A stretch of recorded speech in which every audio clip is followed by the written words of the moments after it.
I did the Supply Stanton event for Crusader the hard way.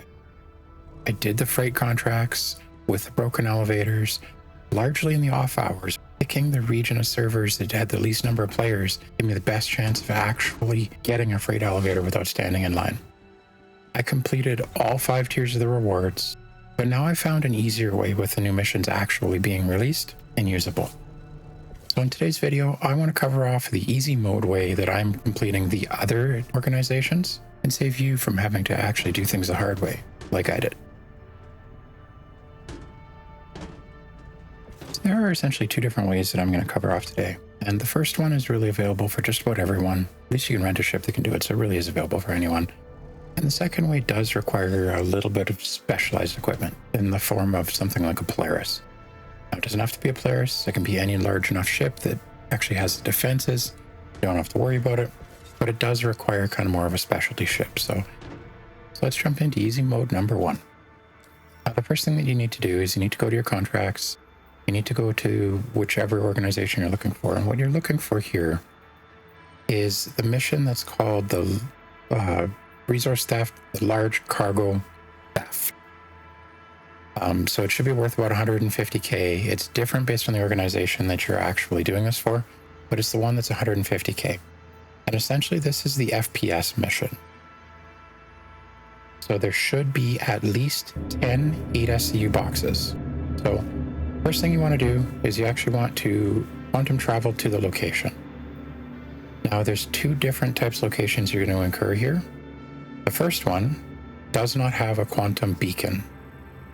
Now, the good thing about this is that it also doesn't have turrets that you have to deal with. The second type actually has a quantum beacon, but there's turrets that you have to deal with. So it's a bit of a mix-up. Pick your battle, really. And I should mention, what you're looking for to bring as a ship is you want any ship that has an external tractor beam on it. Something that doesn't require you to get out of your ship in order to actually load it. And also something that can actually handle at least 10 of the 8 SCU containers. Now, you might want something that has a little bit extra cargo room, as some of these missions have more than 10. But you only need to actually return 10 to complete the mission. So, like I said, the first thing you want to do is really just get to the location. So what I'm doing in this case is I'm actually quantuming to something that is close to the location and allowing me to fly directly location. So I'll skip ahead to the point that we actually get to this spot. I actually skipped ahead a few minutes here. I figured nobody wanted to watch me fly around in SCM speed. And the first thing that I'm doing is I'm basically just going to open all of my cargo doors and back it up to where I find the cargo. Now you can see the cargo by going into your ship, hitting the ping button. Sometimes it shows up without that, sometimes it doesn't. And then all I really do is I have not landed. I'm just hovering above the ground. And I just simply grab the cargo boxes and load them into my ship. Now, if you want to be a little bit extra cruel, you can try to take out the NPCs with the cargo box. I find it oddly entertaining somehow, but it's by no means necessary. Now, just about any ship is not going to be destroyed by somebody with a rifle. You really don't have to worry about them doing any real damage to your ship. They'll scratch the paint a little bit, but that's about it. So in this case, I basically just sit here and load all the cargo in. Now you might have to move around the outpost a little bit, grab the cargo, but it's essentially loaded into your ship. Now, I am choosing the Zeus CL for this specifically because I can access the tractor beam and fly the ship from the co-pilot seat. Pilot seat can't do it for some reason, but if there's nobody in the pilot seat, you can do this from the co-pilot seat. What that really means is that I don't even need to get out of my chair, which is incredibly helpful. Now, the one downside to the Zeus is that it's actually pressed a little bit in terms of space, trying to store all of the boxes. Now, it stores 10 8SCU boxes without a problem, but I've actually done a couple of these missions where I got 14 boxes, for instance. So you want to make sure that you're being as efficient as you possibly can storing the cargo. And unfortunately in the Zeus, that means you have to basically go off-grid for all of the boxes. It is what it is. This really kind of varies depending on the ship that you have used. Now, I've tried using my Taurus, which you can rent, and it does a pretty good job, The only downside I find to the Taurus is that the cargo bay is kind of underneath you, and it's a little bit more tricky, so it does take a little bit of lining up, I guess. So again, just basically grab all of the boxes that you can possibly find. Now, if you brought a ship and you can only fit 12 cargo boxes in, but you only need 10 for the mission, it's actually not the end of the world. But just do realize you are leaving 16 SCU kind of on the ground.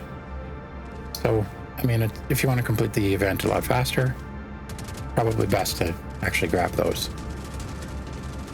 Now, the reason that I like to do this over just actually accepting the cargo missions, first off, I don't have to deal with the freight elevators. Second off, I'm loading 8 SCU boxes instead of 4 SCU boxes. Third reason is I'm really in the middle of nowhere to do these missions, and the chances of anybody actually quantuming or coming to grief me or bother me in any way, shape, or form is actually very, very slim. Okay? That means that if I want to be that solo player and just really ignore the rest of the verse, it's actually a very nice choice for this. Now, the other thing to note is you do not need to kill the NPCs on the ground. But if you do, they actually do have loot in these places as well. So make sure that you run around and look for the lootable boxes. I actually found some decent armor in one of these the other day. And in addition, the actual NPCs themselves will have decent loot on them too. So let's jump ahead to actually turning in the cargo.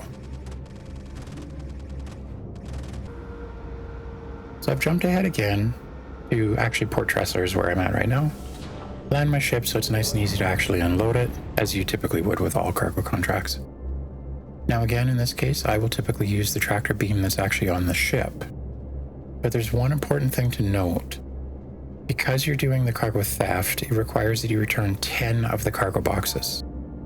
So if you happen to have collected more than that, like I mentioned in the one mission I had 14 boxes, make sure that you're only turning in the minimum required for the mission itself. The reason is you get 150,000 for turning in the 10 boxes.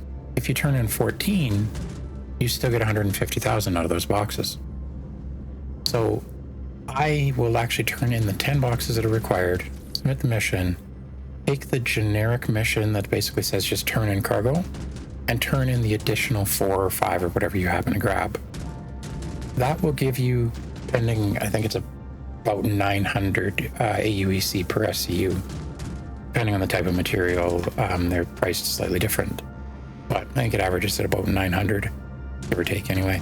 But that will give you about 900 SCU extra, 900 AUEC per SCU extra that you turn in.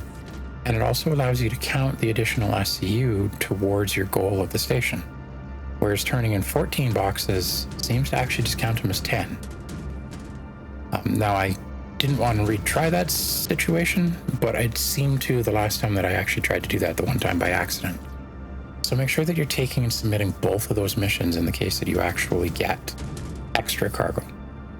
Now in this case, there's just the 10 boxes. It's kind of an open and shut case. Really? I just load the 80 SCU on the freight elevator, submit my contract, and I'm good to go. You do that, whatever that is number of times, 20 sometimes, I'll actually complete the entire organization. Now this is very quick to do. I mean, it takes about 10 minutes to grab the cargo and go. So you can easily, within the term of a couple of hours, make some really significant progress towards getting your years of achievement.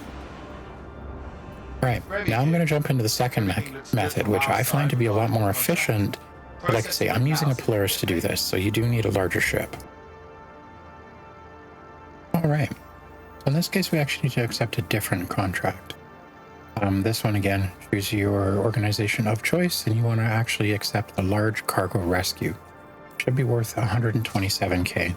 It is worded slightly differently based on the organization, so again, use wisely. So in this case, you quantum to a beacon that's near an asteroid base in most of the cases. And you basically, the purpose of this is to actually destroy all of the ships around, and then steal the cargo off of a ship and recover it and bring it back. Now, that's not what we're going to do. But I just want to mention, if you go to the quantum beacon and the rescue of the cargo does not come up, find the asteroid base and fly towards it. Normally, you're actually just a few miles out or a few kilometers out from actually being able to see that ship or whatever reason, like it doesn't load in. Now, if that doesn't work, quantum away and quantum back.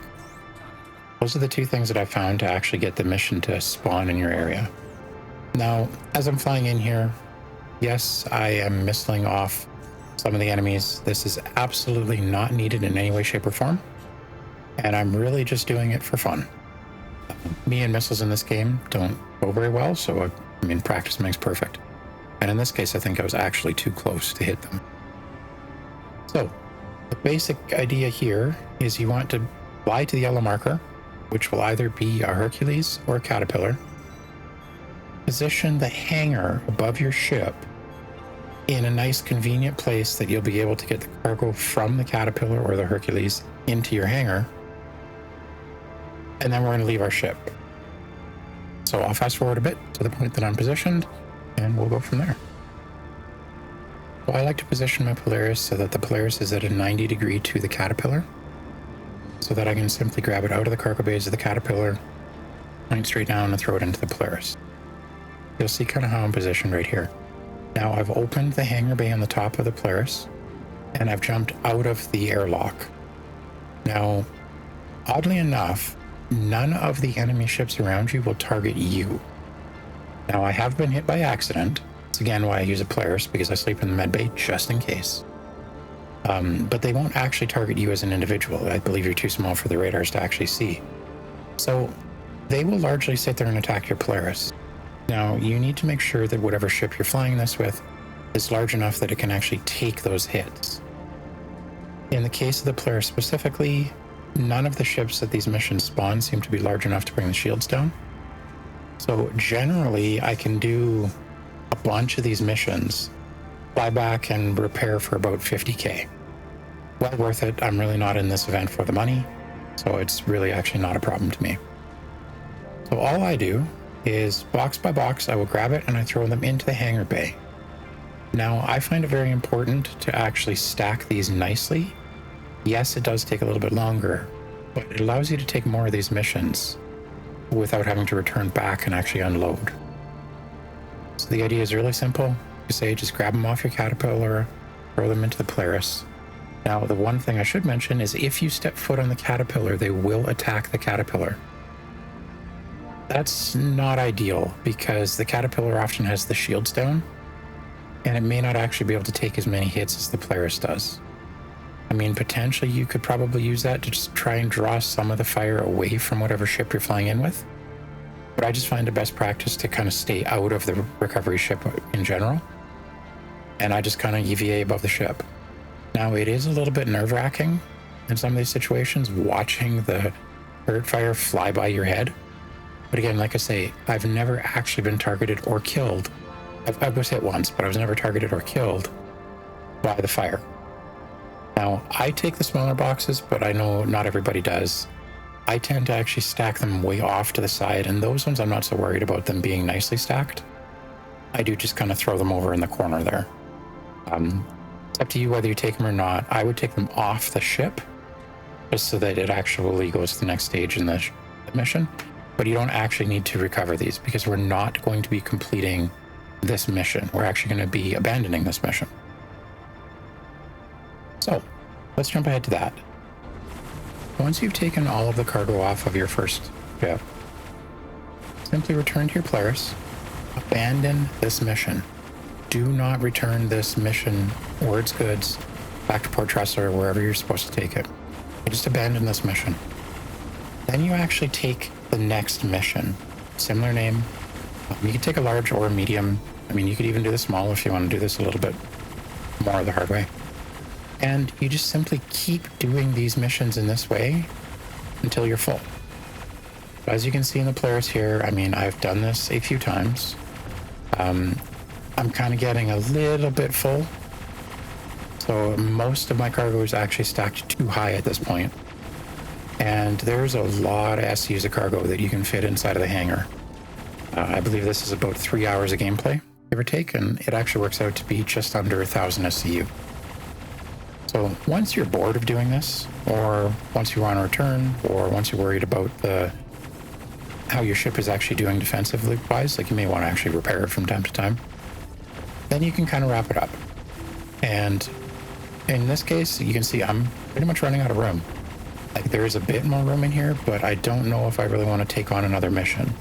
I might get one or two more if I really wanted to cram them in here, but I'm not really sure at this point if it's actually worth it.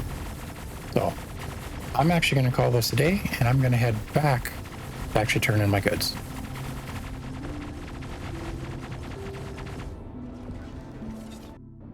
So once you're back at the main area that you want to turn your goods in, now you have to go planet side to actually unload a Polaris, which is kind of the unfortunate part. But what you're going to do is you're actually going to land upside down.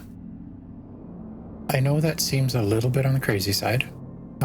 You're not actually going to land. You're not going to touch the hangar floor. But really, the idea is just fly upside down, get it as close to the cargo bay as you possibly can. All right?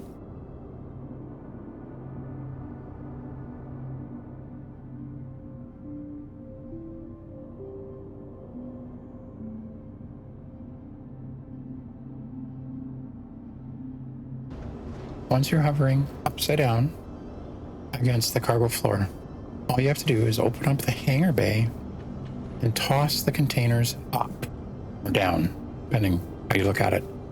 So this is a little bit hard on the head because sometimes you're lifting and then it falls, but it falls away from you. So it does take a little bit to get used to. But the idea here is really just throw all of the cargo out of your hangar. And if you get it far enough away from your ship, it'll actually fall away from you.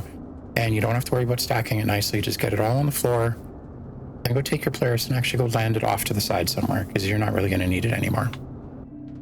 Now that you've dropped all the cargo on the floor, make sure that you pause for that token selfie with the big pile of cargo. And essentially this part's really easy. Just pull an ATLS up the cargo elevator, grab it, and start throwing your boxes onto the cargo elevator. Now you can see with the Polaris, I mean, as much as I tried to get it as close to this as I possibly could, that cargo is actually still a decent way away from the cargo elevator. So this is where an ATLS becomes really handy. Now, I'm sure you've seen the tips online. When you're using the ATLS, make sure that you're using the free look, so Z on your keyboard, because it allows you to very quickly move between the pile and your cargo elevator. And it also really helps to prevent the cargo box from standing right in your line of sight and getting in the way.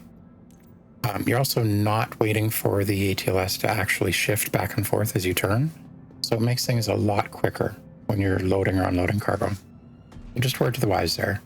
Now, I do tend to try to stack the cargo pretty nicely on the cargo elevator, just because the animations to get in and out of the ATLS take a little while. And the other thing is, depending on the patch and exactly when you're watching this, you can't stack the cargo in your elevator more than a single box high. So if it's a 2-box high, like let's say it's a 32 SCU box, that's okay, but you cannot put another box on top of that. As you see, just look to the left, pull it to the right. First box is always the hardest because you don't have anything else to line it up with. And you just rinse and repeat a whole bunch of times. When your elevator is full, don't send the elevator down the shaft. Oh, I actually forgot to mention, make sure that you abandon your last mission and you accept the ongoing materials acquisition before you try to actually do this. That's the mission that you're going to use to turn these goods in with. So once you do that, you only have to accept the mission once, and you can send the cargo down the elevator multiple times. But remember, you can only have a single stack, so in this case, I can only put 500 SCU, give or take, on the elevator if I stacked it perfectly. But I have about 1,000 SCU there, so I'm going to have to do, actually, in this case, 3 different loads of this elevator just to get all my cargo turned in. Just because it takes so long to actually stack it perfectly, I don't always worry about that. Right. Now I've turned in my final freight elevator worth of goods. As you can see, I'm actually turning in 945 SCU of goods in this case. There's nothing else left on the ship landing area. And now I finally go into my contracts and I submit the contract. That actually gets me a bunch of credit. And in this case, it's about half the credit that I have for Microtech. As easy as that. Hopefully this helps you complete this event a little bit faster. I know it's definitely improved the speed that I'm going, and I'm a lot less stressed about trying to complete all 4 organizations within the month time frame. So, but if you found a more efficient way to do this, please, by all means, let me know in the comments below. Or if you're giving this a shot and you're using different ships or whatnot, let me know as well. I'm actually really curious to see how this goes for everyone. This has been another video by Citizen Chaos, and I'll see you in the verse.